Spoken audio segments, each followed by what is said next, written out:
Lines மீடியாவுக்கு நீங்கள் அளித்து வரும் ஆதரவுக்கு மிக்க நன்றி. தொடர்ந்து எங்களுடன் இணைந்திருங்கள். லைக் பண்ணுங்கள், சப்ஸ்கிரைப் பண்ணுங்கள், நண்பர்களுக்கு பகிருங்கள். நாம் இணைந்து பயணிப்போம். வணக்கம் நண்பர்களே. இன்றைக்கி நம்ம கூட அரசியல் உரையாடலுக்கு இணைந்திருப்பவர் சகோதரர் வடிவேல் சுப்பிரமணியம். தமிழ் தேசிய களத்தில் கருத்துருவாக்கு அரசியலில் ரொம்ப தீவிரமாக இயங்கி கொண்டிருக்கும் சகோதரர். இன்றைக்கி அவர் கூட நம்ம உரையாடுறோம். வணக்கம். வணக்கம். ஆமாம், ஒரு சமூக செயற்பாட்டாளராக பல வேலைகள் செஞ்சு வீட்டில் இருக்கிற நகை நட்டு எல்லாத்தையுமே ஹிந்தி, மராட்டி, மலையாளம்லாம் படிக்க வச்சு அப்படி இருக்கிற ஒரு நபராக அறியப்பட்டேன். எனக்கு ரொம்ப ஆச்சரியமாக இருந்துச்சு உங்கள் மனைவி பேசினப்போ, இந்த ஜி தொலைக்காட்சியில் அந்த தமிழால் எப்படி, என்ன பின்னணி, எதுக்கு எப்படி இதுக்குள்ளே வந்தீங்க? இல்லை, ஆக்சுவலி பெங்களூரில் நான் போயிட்டு 2004 வேலை செஞ்சேன். 2017 ஜல்லிக்கட்டு போராட்டம் வரைக்கும் பெங்களூரில் தான் இருந்தேன். ஜல்லிக்கட்டு போராட்டம் அந்த பெங்களூரில் இருக்கிற அழுத்தம் ஆட்டோமேட்டிக்காக என்ன ஒரு தமிழ் தேசியனாக மாற்றுச்சு. ஏன்னா அங்கே ஒவ்வொரு முறை காவிரி கலவரம் வரும்போதும், ஒவ்வொரு முறை இந்த நவம்பர் 1 வரும்போதும் எங்கள் உயிரை கையில் பிடிச்சிட்டு இருக்கணும். நவம்பர் 1 வந்தால் கன்னட ராஜ்யோத்சவா, அன்னைக்கு நம்ம மேலே தாக்குதல் நடக்கும்.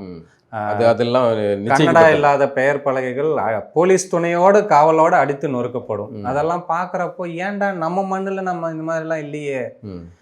எந்த அரசு நிகழ்ச்சி ஆனாலும் முதல்ல கன்னட கொடி தான் ஏற்றுவாங்க. தேசிய கொடியை விட கன்னட கொடியை தான் உயிரன்னு நினைக்கிறாங்க. அதெல்லாம் பார்க்க நமக்குள்ள ஒரு இயலாமை, ஆற்றாமை உள்ளே இருக்கும்போது அது நமக்கு தெரியல. வெளியே போனால் நம்ம மண்ணோட அருமை, நம்ம மண் அரசியலோட அருமை தெரிஞ்சுது.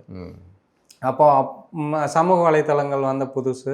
ஆக்சுவலி சொல்லணும்னா நான் அவங்களோட ரசிகன். 2009 காலகட்டங்கள்லேயே இன்றைக்கும் என்னோட ஃபேஸ்புக் ப்ரொஃபைலில் வந்து நான் ஒரு காகம் சக காகங்களுக்கு செய்தி சொல்ல, அது உங்களோட டைலாக் அதுங்க தான் எடுத்து அது ஒரு 15 வருஷமாக அதுதான் என்னோட ப்ரொஃபைலில் இதாகவே இருக்குது. அப்படி இருக்கும்போது 2017 நான் ஜல்லிக்கட்டு போராட்டம் ஸ்டார்ட் பண்ணுறேன். பொங்கலுக்கு வந்தவன் ஜல்லிக்கட்டு போராட்டத்தை வாணியம்பாடியில் ஒருங்கிணைச்சேன். அதுக்கப்புறம் வேலைக்கு போக பிடிக்கல. நான் அங்கே பெங்களூரில் ஒரு பெரிய நிறுவனத்தில் 1,05,000 சம்பளம் இருந்தது. அதை ரிசைன் பண்ணிவிட்டு ஊரில் வந்து எதையாவது மாற்றிடணும் அப்படின்னு சொல்லிட்டு தான் ஊருக்கு வந்தோம். வந்த ஒரு ஃபோர்ஸில் பெரிய கூட்டம் முதல்ல இருந்தது. அதுக்கப்புறம் நாளாக 100 பேர், 20 பேர், 20 பேர், 5 பேர் ஆகி தனியாக நின்னோம். புரிய ஆரம்பிச்சது. யதார்த்தம் மண்டைக்கு புரிஞ்சாலும் மனசுக்குள்ள இருக்கிற அந்த வலி, ஏதாவது செஞ்சிடணும்னு சொல்லிட்டு ஏரி சுத்தம் பண்ணுறது, ஆறை சுத்தம் பண்ணுறது, மரம் நடுறது, வருஷம் ஒரு முறை தமிழர் பண்பாடு திருவிழா நடத்துறதுன்ட்டு செய்வேன். எனக்கு வாணியம்பாடி புதுசு. நான் வந்து பர்கூரில் பிறந்து வாழ்ந்தவன். ஜல்லிக்கட்டு போகிறதுக்கு அப்புறம் தான் வாணியம்பாடிக்குள்ளே நான் அப்பா அம்மா வீட்டுக்கு வரேன். பாட்டி வீட்டில் வாழ்ந்துட்டு இருந்து அப்பா அம்மா வீட்டுக்கு வரேன். ஸோ வாணியம்பாடியில் யாருக்கும் தெரியாது, யார்கிட்ட போய் டொனேஷன் கேட்கறது தெரியாது. அங்கங்கே போய் ஏன்டா கையாந்தணும், அதான் பொண்டாட்டி நாங்கள் இருக்கிறத தூக்கி எடுத்து அடமானம் மனசாட்சி இல்லையா? இல்லை, அந்த ஒரு சூழ்நிலை. அவங்க கொடுக்குறேன்னு கமிட்மெண்ட் கொடுத்துருப்பாங்க. நம்ம போய் கேட்கும்போது இருக்காது. ஆர்டிஸ்ட்டுங்க ஸ்டேஜில் நின்றுட்டு இருக்கும்போது சமாளிக்கிறதுக்கு என்ன சரி தங்கம் நீ கொடு, நீ அப்புறம் பார்த்துக்கலான்னு சொல்லிட்டு வாங்கி வைப்போம். ஒரு மீட்க முடியாது. மறுபடியும் அடுத்த வருஷம் இப்படியே ஒரு 16 லட்ச ரூபாய் கடங்காரன் ஆகிட்ட பின்னால் தான் கொஞ்சம் உலகம் நமக்கு புரிய ஆரம்பிச்சது. அதுக்கப்புறம் ஆனால் நீங்கள் உங்களை விட உங்கள் மனைவியை தான் பாராட்டணும். நீங்கள் வந்து கேட்ட உடனெலாம் எடுத்து கொடுத்துருக்காங்க அவங்க. அது உங்கள் மீதான நம்பிக்கை. அதுதான். அவன் வந்து அவ்வளோ நேசிக்கிறான், அவ்வளோதான். நான் இந்த மண்ணை நேசிக்கிறேன், அவன் என்ன நேசிக்கிறான். அந்த நேசம் தொடரட்டும். ஆனால் அதுக்காக வந்து நம்ம வீட்டு பொருட்கள்லாம் கொண்டு போய் அதான் கொஞ்சம் தெரிஞ்சிருக்கோம்.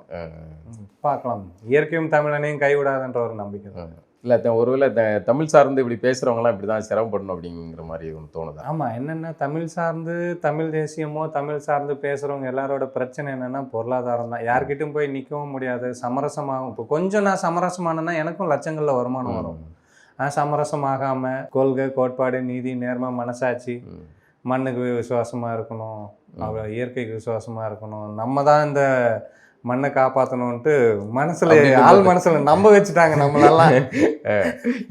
அதனால யார்கிட்டையும் போய் கை கட்டி நின்று எனக்கு ஹெல்ப் பண்ணு, எனக்கு வந்து ஒரு நிகழ்ச்சி செய்யணும், டொனேஷன் கொடு அப்படின்னு கேட்கறதுக்கு தன்மானம் இடம் கொடுக்க மாட்டேங்குது. சரி. ஏன்னா நீங்கள் சமீபத்தில் இவங்கேருந்து ஒரு கோஷ்டி போனாங்க. போகும்போதே இந்த ஓலைப்பட்டியில் வந்து நம்ம ஊர் பயணங்களில் பழைய காலத்தில் போகணும்ல, எல்லா பொருளையும் தூக்கிட்டு, அதை மாதிரி ஓலைப்பட்டியில் ராமசாமியார் படத்தையும் வச்சுக்கிட்டு ஆக்ஸ்போர்டுக்கு போனாங்க. அதை எனக்கு தெரிஞ்சு நீங்கள் தான் வந்து முதல்ல டுபாக்கூர் அப்படின்னு எழுதுனீங்கன்னு நினைக்கிறேன். என்ன விவரம் சொல்லுங்க முழுசா? இல்லை, ஆக்சுவலி என்னென்னா ஏன்னா நம்ம ஏற்கனவே படிச்சிருக்கோம், சாக்ரட்டிஸு, தெற்காசியாவின் சாக்ரட்டிஸ் அப்படின்லாம் வந்து உருட்டி புத்தகங்கள்லாம் போட்டு அதை பாட புத்தகத்துலலாம் வச்சுக்கிட்டாங்க. அதையும் ஃபர்ஸ்ட் நம்ம தான் பேச ஆரம்பிச்சோம். இந்த மாதிரி வந்து அப்படி ஒரு அவார்டே இல்லைன்றதை ஃபர்ஸ்ட் நம்ம தான் பேச ஆரம்பிச்சோம். அப்புறம் மாரிதாஸ் எல்லாம் அதை வந்து டாக்குமெண்டா எடுத்து போட்டதையும் வெடிச்சிச்சு. அது என்னன்னா அந்த காலத்துல இருந்தே இவங்க திராவிடம் எப்பெல்லாம் கொஞ்சம் கீழே விழுதோ அப்பெல்லாம் பெரியாரை தூக்கி பிடிக்குவாங்க. இன்னைக்கு பெரியாரை தூக்கி பிடிக்கிறவங்க தான் ஒரு காலத்துல பெரியாரை பெரட்டி போட்டு வெளுத்தாங்க. அவங்க இழிவுபடுத்தின அளவுக்கு இது வரைக்கும் இனிமேலையும் யாராவது இழிவுபடுத்துவாங்கன்னா பண்ண முடியாதுன்ற கண்ணீர் துளி பசங்க கண்ணீர் துளி பசங்கன்றது அவங்க பல வார்த்தைகள் சொல்ல முடியாது. அதை நீங்க சொன்னீங்கன்னா என்னுடைய தந்தை அப்படின்னு சொல்றாங்க. அவ்வளோலாம் விமர்சனம் பண்ணிட்டு இவ்வளோ ஏன் தமிழ் தேசியத்தை பெரியார் தான் ஃபர்ஸ்ட் பேசினார். காமராஜரை எதிர்த்து இருந்த பெரியார் திடீர்னு பச்சை தமிழன் காமராஜர்னு ஏன் சொன்னாருன்னா அண்ணாதுரை தெலுங்கர்ன்றதுக்காக சொன்னார். நாங்க சொன்னோம்னா இப்ப என் மேல வழக்கு போடுவாங்க. அவர் சொன்னாங்க, அதை நம்ம எடுத்து காட்ட முடியாத சூழ்நிலை இருக்கு. அப்போ மாறி மாறி விமர்சனம் பண்ணிட்டு இருந்தவங்க அந்த பெரியார்ன்ற பிம்பத்தையே வந்து முரசொலியிலையும் இதுலயும் உடைச்சி நாசம் பண்ணவங்க அவங்க தான். அந்த திருமணத்துக்கு இழிவுபடுத்தினதே அவங்க தான். எல்லாம் பண்ணிட்டு இன்னைக்கு நாங்க தான் பெரியாரோட ஒற்றை பாதுகாவலர்னு வரும்போது நமக்கு உள்ள ஒரு கேள்வி வருது இல்ல, யாரா நீங்க மண்ணுக்கு சம்மந்தமே இல்லாத நீங்க சண்டை போட்டுக்கிறீங்க, கேட்க வேண்டியது நாங்கன்ற ஒரு பார்வை வருது இல்லைங்களா? அப்போதான் நம்ம வந்து தேட ஆரம்பிக்கிறோம். என்னன்னால ஏன் வந்து எல்லாருடைய புத்தகங்களும் நாட்டுடைமையாக்கப்படுது, எல்லாருடைய எழுத்துக்களும் வெளிப்படையா வருது, ஏன் இவரோட புத்தகங்களும் எழுத்துக்களும் மட்டும் வெளியில வரமாட்டேங்குதுன்னா அங்க ஒண்ணுமே இல்லை. இவங்க அவங்களுக்கு கழுவி ஊத்திக்கிறாங்க, அவங்க ஏழு தலைமுறையை தோண்டி திட்டி இருக்கிறாங்க. ரெண்டு பேரும் மாறி மாறி சண்டை போட்டிருக்காங்க, மாறி மாறி கழுவி எப்படி சொல்றீங்க? அவர் ஒரு தெற்காசியாவின் சாக்ரட்டிஸ், ஒரு சமூக நீதியை வந்து கட்டமைத்தவர், ஒரு அசைக்க முடியாத பிம்பம். நீங்க வந்து இவ்வளவு பொசுக்குன்னு சொல்றீங்க. ஆமா, நான் கூட சொல்லலாம். நான் கூட நாளைக்கு வந்து யுனெஸ்கோ மன்றம் தமிழ்நாடு கிளைன்னு போட்டு பாலாண்ணனை வந்து ஆசியாவின் சாக்ரட்டிஸ்ன்னு கூட நான் கொடுக்கலாம். அது யார் கேட்க போறா? அந்த அவார்டை தான் நம்ம போட்டோவோட எடுத்து வெளியே போட்டுட்டோம் இல்லையா? பிம்பங்கள், கட்டமைக்கப்படுற பிம்பங்கள் என்னைக்குமே நிக்காது. இவங்க வந்து ஒரு பிம்பத்தை மெனக்கெட்டு கட்டமைக்கிறதுக்கு பாக்குறாங்க. இப்போ ஆக்ஸ்போர்டு போனது கூட சாதாரணமா போயிட்டு ஆக்ஸ்போர்ட்ல ஒரு ஹால் வாடகைக்கு எடுத்து பேசிட்டு அங்க ஒரு பெரியார் போட்டோ வச்சுட்டு மாலை போட்டுட்டு அவரை பத்தி 4 வார்த்தை பேசிட்டு வந்தா யாரும் விமர்சனம் பண்ண போறதில்ல. இங்க இருந்து பிளைட் ஏறதுக்கு முன்னாலேயே கொடுத்த காசுக்கு மேல கூவுறாண்டான்ற மாதிரி உலகமயமாகிறாரு பெரியார்ன்றப்பதான் நம்ம கவனிக்க ஆரம்பிச்சோம். இவன் அந்த அளவுக்கு ஒர்த் இல்லையே, உள்ளூர்லயே யாரும் மதிக்கிறது இல்லை. ஸ்டடி சென்டர்ல ஒரு ஹால் வாடகைக்கு எடுக்கிறாங்க, ஒரு ஆளுக்கு இவ்வளோ ஹாலுக்கு இவ்வளோ அப்படின்னு பேமெண்ட் பண்ணிட்டு இவங்க கூட்டு போற ஆட்கள் உள்ள உட்காடுறாங்க. எங்க போனா ஜப்பான்ல ஜாக்கிசான் கூப்பிட்டாங்கன்ற மாதிரி 4 பேர், நமக்கு தான் வெள்ளத்தோல் தான் வெள்ளக்காரன் அவ்வளவுதான் அப்படின்ற மாதிரி செவப்பாக்கிறவங்க போய் சொல்ல மாட்டான்னு சொல்லிட்டு நம்ம உள்ளூர்ல எதை சொன்னாலும் நம்ப மாட்டாங்க. எங்க இருந்தோ அந்த கால்டுவெல் தமிழ் இலக்கணம் அவர் சொன்னார்னா, ஓ ஆமா ஜீவ் பேப்பர் எழுதினார், ஆமா ஆமா தமிழ் எவ்வளவு பெரிய மொழி தெரியுமான்றான். நம்ம ஆட்கள் யாரும் சொன்னா கேட்க மாட்டாங்க. அந்த மாதிரி கொண்டு போயிட்டு அங்க வச்சுட்டு நம்ம ஆளுகளை தான் வந்து முட்டாளு. அதுல கொஞ்சம் நம்ம கேட்காம விட்டுட்டு இருந்தோம்னா இவங்க என்ன சொன்னாங்க, ஃபர்ஸ்ட் ஸ்லைடு என்ன போட்டாங்க, உலகமயமாகிறார் பெரியார், ஆக்ஸ்போர்டு யூனிவர்சிட்டியில படத்திறப்பு விழான்னாங்க. அடுத்து சத்தமே இல்லாம சிலை திறப்பு விழான்னு போட்டாங்க. அப்பதான் நம்ம கேட்டு அடிக்க ஆரம்பிச்சோம். அந்த வரைஞ்சு கொடுத்தது தானு தான். இங்க இருந்து போகும்போதே நீங்க சொன்ன மாதிரி ஓலப்பட்டியில வச்சுதான் எடுத்துட்டு போயிருந்தாங்க. நிகழ்ச்சி முடிச்சது நம்ம எடுத்துட்டு போறோம். அந்த ஹால் கிளீன் பண்ற அண்ணனும் அக்காவும் எடுத்து வெளியே வீசிட்டு இருக்காங்க. போடுங்க நிகழ்ச்சி. இப்ப இந்த பில்டிங்கை காலி பண்ணுன்னா அண்ணன் இது எடுத்துட்டு போய்தான் அவனை எடுத்துட்டு போனா பில்டிங் ஓனர் என்ன பண்ணுவாரு? அதுதான் அங்க நடந்தது. அதுல வந்து கொஞ்சம் கூட ஒரு நன்றி உணர்ச்சியே இல்லாம ஒரு எப்பேற்பட்ட ஒரு மகான் அவரை வந்து இப்படி நீங்க வந்து பேசுறீங்களா? தமிழர்களுக்கு உண்மையில நன்றி உணர்ச்சி கிடையாது. தமிழர்களுக்கு அவங்களுக்கு நன்றி உணர்ச்சி இருக்கணும். எங்க இருந்தோ வந்தவங்கள நாங்க தான் வாழ வச்சுட்டு இருக்கோம். ஏன்னா இல்லையா, அவங்க தானே உங்களுக்கு எல்லாம் வந்து அவர் காசில சுத்தினப்ப இங்க சமூக நீதி பேசின பெரியார்கள் நிறைய இருக்காங்க. அயோத்திதாச பண்டிதர்ல இருந்து சவுந்தர பாண்டியனார்ல இருந்து அதுக்கு முன்னாடி வைகுண்டர்ல இருந்து நம்ம மண்ணு அவ்வளோ பேரை உருவாக்கி இருக்கு. இவங்க சொல்ற இந்த பெண் அடிமைத்தானெல்லாம் சங்க காலத்துல 400 பெண்பால் புலவர்கள் பெயரே இருக்குது. அதியன்மான் கூட சரிசமமா உட்காந்து கல்லு குடிச்ச அவையார் வரலாறு நம்ம கிட்ட இருக்கு. இவங்கதான் கோமணம் கட்ட கத்து கொடுத்தான்றாங்க. அதெல்லாம் இவர்கள் பேசினார்கள். ஆமா, அதனால இவங்க வந்து ஒரு பிம்பத்தை கட்டமைக்கிறாங்க. நான் தான் இப்போ வைக்கத்தை எடுத்துக்கோங்க. வைக்கம் போராட்டம் ஆரம்பிச்சது யாரோ, இடையில அவங்கெல்லாம் ஜெயிலுக்கு போனதால அந்த கேப்பை ஃபில் பண்றதுக்காக கூப்பிட்டு போனாங்க. ஒரு கம்பெனி அது கூட வைக்கத்துல ஆலய நுழைவு போராட்டம், அந்த தெருவுல நடக்கிற உரிமை தான் போராட்டம். ஆலய நுழைவு போராட்டம் அதுக்கப்புறம் தான் நடந்தது. அது கூட காங்கிரஸ் இயக்கம் ஆரம்பிச்சது. இவர் போயிட்டு இடையில போனாரு. ஆனா இவர் வந்து அங்க மன்னரோட விருந்தினரா தான் போனாரு. அதுக்கப்புறம் கூப்பிட்டு போயிட்டு அவங்க ஒன்றும் வஉசி மாதிரி செக்கெல்லாம் இழுக்க வைக்கல. நல்லா அரண்மனை மாதிரி இடத்துல கொண்டு போய் பத்திரமா தான் வச்சுட்டு இருந்தாங்க. ஏன்னா நண்பர், திருவாங்கூர் ராஜாவும் இவங்களும் நண்பர்ன்ற முறையில் வச்சிருந்தாங்க. அந்த போராட்டம் முடிஞ்ச பின்னால சென்ட்ரல்ல வந்து இறங்கும்போது நம்ம ஆளுங்களே வச்சு வைக்கம் வீரர் வாழ்கன்னாங்க. சரி, ஓகே, எழுதிட்டு போட்டோம். நம்ம அதெல்லாம் அப்ஜெக்ஷனே பண்ணல. எங்களுக்கு கூட ஸ்கூல்ல புக்ல எல்லாம் படிக்க வச்சாங்க, எக்ஸாம் எழுத வச்சாங்க. இவர் தான் வந்து சமூக நீதி எல்லாம் சரி ஓகே போட்டோம், நம்ம விட்டுட்டோம். அதுக்கப்புறம் வைக்கத்துல இவங்களே சொந்தமா இடம் வாங்கி, ஜானகம்மா கிட்ட இருந்து சொந்தமா இடம் வாங்கி அவங்களே செலவு வச்சாங்க. ஆனா வரலாறு மட்டும் கேரளா அரசு வச்சுச்சுன்னு எழுதுனாங்க. வந்து ஆக்ஸ்போர்ட்லயே வந்து ஒரு இடத்த ஒரு 10 அடி கொடுங்கப்பா அப்படின்னு வாங்கி அங்க ஒரு சிலையை வச்சிருப்பாங்க. கொஞ்சம் இப்ப கூட பாருங்க, மறுபடியும் கேரளால ஒரு இடத்த சொந்தமா வாங்கி தமிழக அரசு சார்பா ஒரு மணிமண்டபம் கட்டுறாங்க. அதை வந்து அப்படியே சைலண்டா நியூஸ் போடுறாங்க, கேரளா அரசே அங்கீகரிக்கிற மாதிரி. வைக்கம் போராட்ட பட்டியல்ல அண்ணா பேரே இல்லைன்றது தான் உண்மை. இருந்தா எடுத்து கொடுக்க சொல்லுங்க, நான் கூட கூவுறேன் வைக்கம் வீரர் வாழ்க்கன்ட்டு. ஊடக பலம் யார்கிட்ட இருக்கோ அவங்க எழுதுறது தான் வரலாறு. ஆனா அது ரொம்ப நாள் நிக்குமான்றதெல்லாம் கிடையாது. ஏன்னா இந்த தமிழ் மண் இந்த மாதிரி அரசியலையும் இந்த மாதிரி நெருக்கடிகளையும் இந்த மாதிரி அடக்குமுறைகளையும் இதை விட 100 மடங்கு அடக்குமுறைகள் எல்லாம் கடந்து தான் வந்திருக்கு. அதனால இதுவும் மாறிடும்.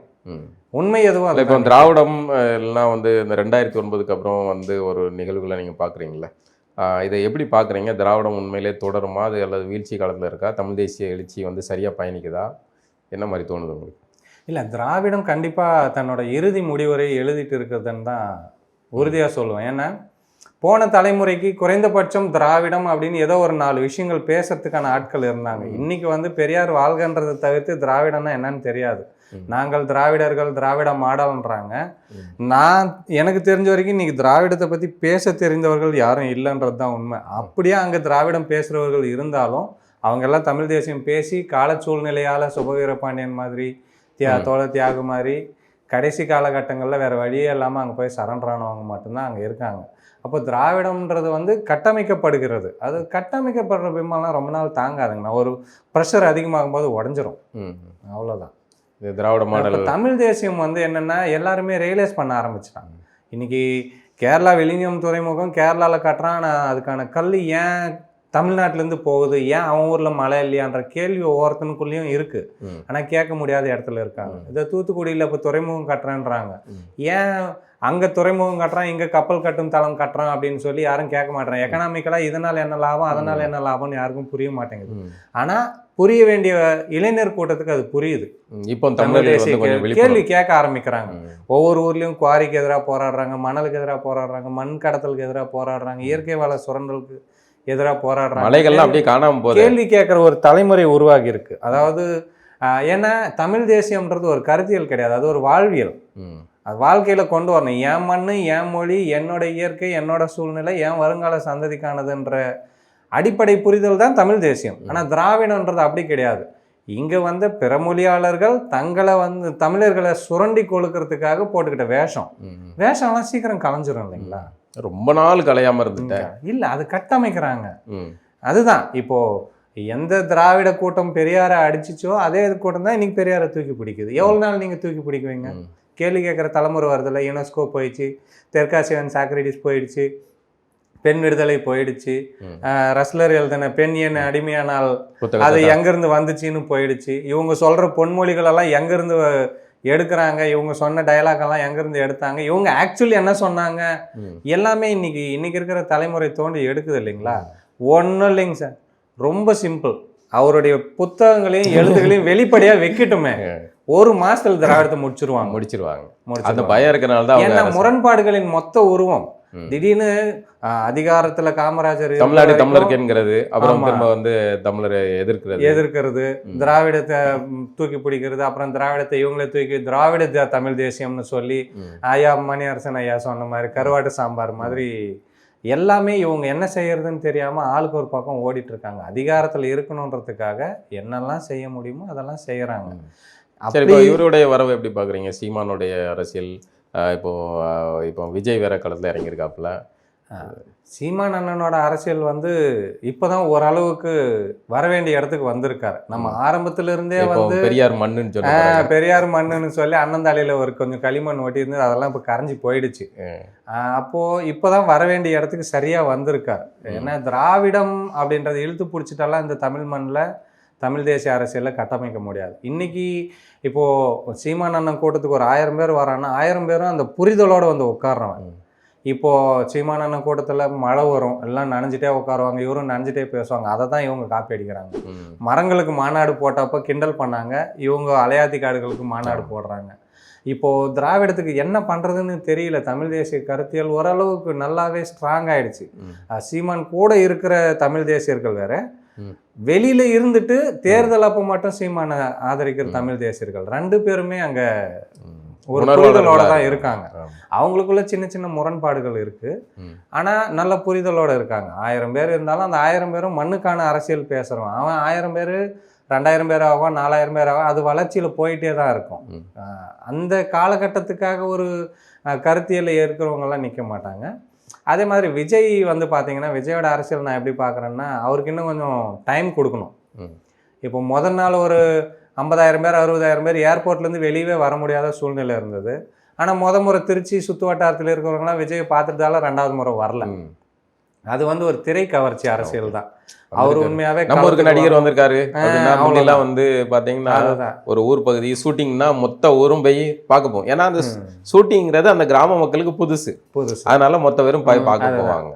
இப்போ கோபிச்செட்டிப்பாளையத்தில் இருக்கிறவனுக்கு சினிமா பாட ஷூட்டிங்னு சாதாரண விஷயம்தான். ஆனால் நம்மள மாதிரி ஆட்கள் போகும்போது ஷூட்டிங் நடக்குதா, நடராஜ் சரத்குமார் வந்துக்கிறாரு, இவங்க வந்துக்கிறாங்க, ஓடி போய் பார்க்கும். அந்த மாதிரி தான். இப்போ 2வது முறை ஏன் போகலை? அவர்கள் வந்து விஜய்க்கு ஒரு வாக்கு வங்கி இருக்கு. முதல் தலைமுறை வாக்காளர்கள் பெரும்பாலும் நல்லா விஜய் வந்தா செய்வார். ஏன்னா அவங்களுக்கு வந்து அரசியல் புரிதல் இல்லை, அவங்களுக்கு வந்து திரை கவர்ச்சி, ரசிகர் மனப்பான்மை தெளிஞ்சிரும். ஒரு காலத்துல நடிகர் காலமாவே தெரிஞ்சுக்கிட்டே இருக்கீங்க நீங்க தமிழர்கள். ஏன் இப்படி இவ்வளவு அசிங்கமா நடந்துக்கிட்டீங்க? எம்ஜிஆர் வந்தாலும் ரசிகரா மாறுறீங்க, ஜெயலலிதா வந்தாலும் ரசிகரா மாறுறீங்க, உதயநிதி வந்தாலும் மாறிடுறீங்க. தமிழனுக்கு ஒரு வீக் இருக்கு, சொல்லக்கூடாது, ஆனாலும் வேற வழி இல்லை. வெள்ளை தொழில் வீழ்ந்த தமிழனும்னுவாங்க. திரை கவர்ச்சி தான். அதை வந்து சரியா புரிஞ்சுக்கிட்டவங்க திராவிடர்கள். திரை கவர்ச்சியால என்னெல்லாம் செய்ய முடியும், தன்னுடைய கருத்தியலால. இன்னைக்கு ஊருக்கு டாஸ்மாக் இருக்கு, ஊருக்கு தமிழ்நாடே டாஸ்மாக்கு அடிமையா இருக்குன்னா மிகப்பெரிய காரணம் திரைப்படங்கள் தான். மச்சான் சரக்கு அடிக்கலாமா, டாஸ்மாக் சீன் இல்லாத ஒரே சினிமா கூட இருக்காது. அது பர்பஸாவே வைக்குவாங்க. ஏன்னா கவர்மெண்ட் வியாபாரம் பார்க்குது. சினிமா தான் வந்து இங்க இருக்கிற நிறைய பேருக்கு, அதுவும் இல்லை இப்ப இருக்கிற தலைமுறை இன்ஸ்டா தலைமுறை. இன்ஸ்டாகிராம்ல என்ன வருதோ அதுதான் அரசியல். அவங்க குறைந்தபட்சம் இணையதளத்துல கூட படிக்கிற தலைமுறையில் இல்லை. அது கூட 15 செகண்ட் 20 செகண்டுக்கு மேலே எந்த வீடியோவும் பார்க்கறது கிடையாது. அப்போ அந்த 15 செகண்ட்ல அவன் என்ன பார்க்குறானோ அதுதான் அரசியல். ஒரு சினிமா டயலாக் எடுத்து ஜிஎஸ்டி எதிர்க்கிறான், ஆமாம் விஜய் வந்தால் ஜிஎஸ்டி எதிர்க்குவார் அப்படின்ற ஒரு தலைமுறை தான். அப்போது அந்த ஒரு குறிப்பிட்ட சதவீத வாக்குகள் இருக்கு. ஆனால் தனித்து நின்று விஜய் வெற்றி பெறுவாரான்னா வாய்ப்பே இல்லைன்றது தான் கலை யதார்த்தம். ஏன்னா அந்த வீடியோ பார்க்கும்போதே தெரியும், அந்த பஸ்ஸு கூடவே அந்த கூட்டம் மூவ் ஆகுதே ஒழிய ஸ்டேபிளாக இல்லை. மக்கள் நின்றுட்டு அந்த பஸ்ஸு மட்டும் போகும்போது பார்த்தோம்னா காலியாக தான் இருக்குது. அது ஒரு 20,000 பேர் 30,000 பேர் இருக்காங்கன்னா பஸ் கூடவே தான் பஸ் முன்னாலும் நடந்து போகிறாங்க. திட்டமிட்டும் கூட அவங்க வந்து ரசிகர் சொல்லி வர வச்சு அது அவங்களோட ஸ்ட்ராட்டஜிக்காக கூட இருக்கலாம், அதை நம்ம சொல்ல முடியாது. ஒரு குறிப்பிட்ட அளவுக்கு மாற்றத்தை உருவாக்க முடியும். ஆனால் அவங்க என்ன கருத்தியல்ல, நேற்றுக்கு லயலமணின்ற அவங்க கட்சியிலேருந்து ஒருத்தர் சொல்கிறார், நாங்கள் திராவிடமும் பேச மாட்டோம், தமிழ் தேசியமும் பேச மாட்டோம், நாங்கள் வந்து சமூக நீதி நல்லிணக்கம் என்னவோ ஒரு புதுசாக ஒரு வார்த்தையை சொன்னார், நாங்கள் அந்த அரசியல் தான் பேசுவோன்றாங்க. அது என்ன அரசியல்னு தெரியல, ஏதோ ஒரு அரசியல் அவங்க புதுசாக சொன்னாங்க. அப்போ அவங்க இதுதான் கொள்கைன்னே இல்லை. ஒரு பக்கம் வந்து பெரியார் தான் கொள்கை வழிகாட்டின்றாங்க, அடுத்த பக்கம் பார்த்தீங்கன்னா அதுக்கு எதிரான எல்லா வேலையும் செய்கிறாங்க. ஒரு ஸ்டேபிளாக இல்லை. ஒரு 5 பேர் வந்து நாங்கள் விஜயும் சீமானும் அணி சேர்ந்தா இதே மாதிரி சொல்லுவீங்களா? இல்லை, விஜய் சீமானும் சேர்ந்தாலும் இதே தான் சொல்லுவேன். அதாவது அவர்கள் வந்து அரசியல் படுத்தப்படணும். விஜய் கிட்டே இருக்கிற சீமான் கிட்டே இருக்கிற கூட்டம் வந்து அரசியல் படுத்தப்பட்டது. இப்போ ஒரு 20,000 பேர் 30,000 பேர் இருக்கிற பெரிய மாநாடு நடந்தால் கூட ஒரு சேர் உடையாது, ஒரு குப்பை கீழே விழாது, ஒரு குடி தண்ணீர் பாட்டில் பார்க்க முடியாது. எதுவுமே பார்க்க முடியாது. அவங்களே இருந்து ஒரு நேர்த்தியா எல்லாத்தையும் இருக்கும். சுத்தம் பண்ணிட்டு நேர்த்தியா பண்ணிட்டு போயிடுவாங்க. அவங்கள ஒழுங்குபடுத்துறதுக்கு ஆட்கள் தேவையில்லை. இந்த வழியில கலைஞ்சு போங்க, இந்த இடத்துல பார்க்கிங் பண்ணுங்க, மரத்து மேல ஏறாத நண்பா, சீமானுக்கு பொதுக்கூட்டம் போடுறாருன்னா கரண்ட் கட் பண்ண வேண்டிய அவசியமெல்லாம் கிடையாது. அவங்க வந்து பண்படுத்தப்பட்டார்கள். விஜயோட ரசிகர்கள் இன்னும் வந்து பக்குவப்படணும். அது எப்போ பக்குவப்படுவாங்கன்னா, இப்படியே தொடர்ந்து இழுத்துட்டு இருக்கும்போது அவங்க ஒவ்வொரு ஊர்லேயும் 4 நிர்வாகிங்க மேலே கேஸை போட்டு எல்லாரையும் கோர்ட்டு கேஸுன்னு அலைய வச்சு அவங்க ஒரு தேர்தலை சந்தித்து தேர்தல்னா என்ன, கள அரசியல்னா என்ன, பூத் அரசியல்னா என்ன, இதெல்லாம் நிறைய பார்க்கும்போது கூடிய விரைவில் அவங்க ஓரளவுக்கு தெளிவுக்கு வந்துடுவாங்க. பழனிசாமி அதிமுகவில் ஒரே கலைபுரங்கள்லாம் இருக்குல்ல, இப்போ அவருடைய பாஜக கூட்டணி இது எப்படி இந்த தேர்தலில் தாக்கு பிடிக்குமா உங்களுடைய இது? தாக்கு பிடிக்கிறதுக்கு வாய்ப்பு இருக்குது. ஆனால் பிஜேபி கூட கூட்டணியில் இருக்காங்க. இவங்களுக்கு ஒரு கட்சியுடைய நிகழ்ச்சி பிரச்சனை, அதுக்கே வந்து டெல்லிக்கு போகிறாங்க, அமித்ஷாவை பார்க்குறாங்க. நாளைக்கு ஒருவேளை ஒரு வாதத்துக்கு வச்சுக்கிடுவேன், ஒருவேளை ஆட்சியே பிடிச்சிட்டாங்க, திமுக மேலே வெறுப்பில் மக்கள் போட்டாங்க அப்படின்னா அது வந்து சங்கிகள் ஆட்சியாக தானே இருக்கும். பழனிசாமி ஆட்சி எப்படி இருக்கும்? அது இப்போ மட்டும் என்னவா இருக்கும்? இப்போ நேரடியா இல்ல, மறைமுகமா இருக்கு. எல்லாமே ஏதோ ஒண்ணு அவன் ஏதோ பேசிக்கிட்டு அவங்க ஒரு திட்டம் போட்டாங்கன்னா அதுக்கு முன்னாடி இவங்க நம்ம லோக்கல் பேர் போட்டு உடனே நடைமுறை கொண்டு வந்துடுறாங்க இல்லையா? அவங்கள விட இவங்க தான், அதாவது அவங்களாவது எடப்பாடி பாஜக அடிமைன்னு சொன்ன காலகட்டத்தில் தான் 11 மெடிக்கல் காலேஜ் கொண்டு வந்தார், வேளாண் மண்டலத்தை அறிவிச்சார், 7.5% நீட்டில் இடஒதுக்கீடு கொடுத்தாரு, ஏகப்பட்ட வேலைகள் மத்திய அரசு எதிர்த்தோ அனுசரிச்சோ ஏதோ ஒரு வகையில் செஞ்சார்.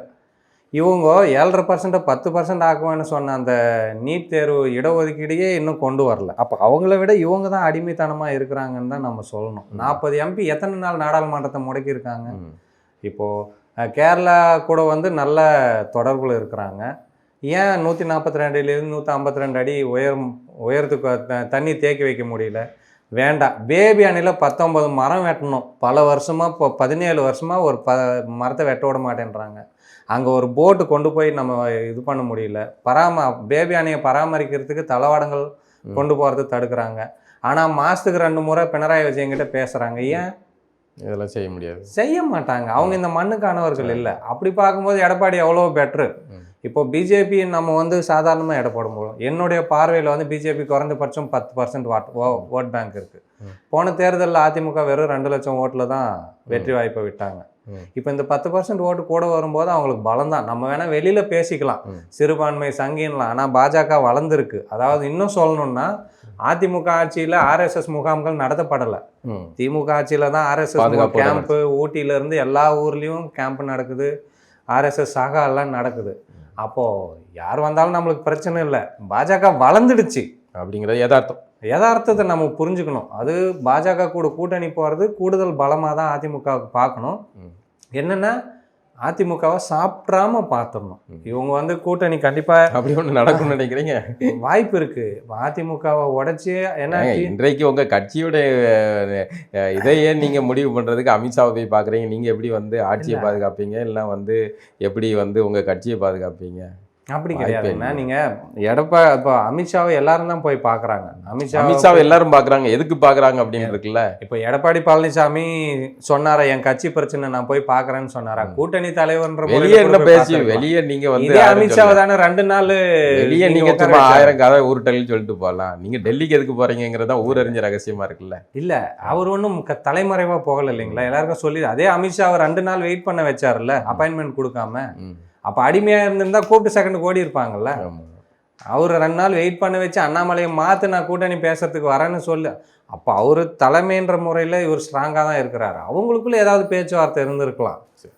நீங்கள் ஒரு வாணியம்பாடி பகுதியை சேர்ந்தவர்கள், அந்த உங்கள் ஒரு பகுதியுடைய பிரதான பிரச்சனையாக என்ன பார்க்குறீங்க அந்த பகுதியில்? எங்கள் மாவட்டம் பாலாறு. பாலாறு தான் எங்களோட வாழ்வாதாரம். 4.5 லட்சம் ஏக்கர் விவசாய நிலங்கள் கொண்ட பாலாறு. 5 மாவட்டங்கள், 5 வட மாவட்டங்களின் வாழ்வாதாரமே பாலாறு தான். அதே மாதிரி உலகத்திலே 692 நன்னீர் ஊற்றுகள் இருந்த ஒரே ஆறு பாலாறு தான். ஆனால் தொடர்ந்து மணல் கொள்ளையாலையும் சாயக்கழிவு, தோல் கழிவு, நகராட்சி, பேரூராட்சி, ஊராட்சி கழிவுகளால் பாலாறு நாசமாக போயிருக்கு. இப்போ தொடர்ந்து இளைய தலைமுறை குரல் கொடுக்கறதாலையும் ஊடகங்கள்லையும் சமூக வலைதளங்களையும் தொடர்ந்து பாலாறு பிரச்சனை பேசுனதால உச்சநீதிமன்றம் வந்து இப்போ கடுமையான நடவடிக்கை எடுத்திருக்கு. எல்லா ஊர்லேயும் எஸ்டிபி போடணும், கழிவுநீர் சுத்திகரிப்பு நிலையம் போடணும், தோல் கழிவு கலக்கக்கூடாது, விவசாயிகளுக்கு இழப்பீடு கொடுக்கணும், இந்த மாதிரி நிறைய போட்டிருக்காங்க. என்னென்னா இவங்க தேர்தலுக்கு வந்தப்போ பாலாறில் வந்து நாங்கள் 1000 தடுப்பணை கட்டுவோம் அப்படின்னு சொன்னாங்க. இன்ன வரைக்கும் 1 2 தான் கட்டியிருக்காங்க.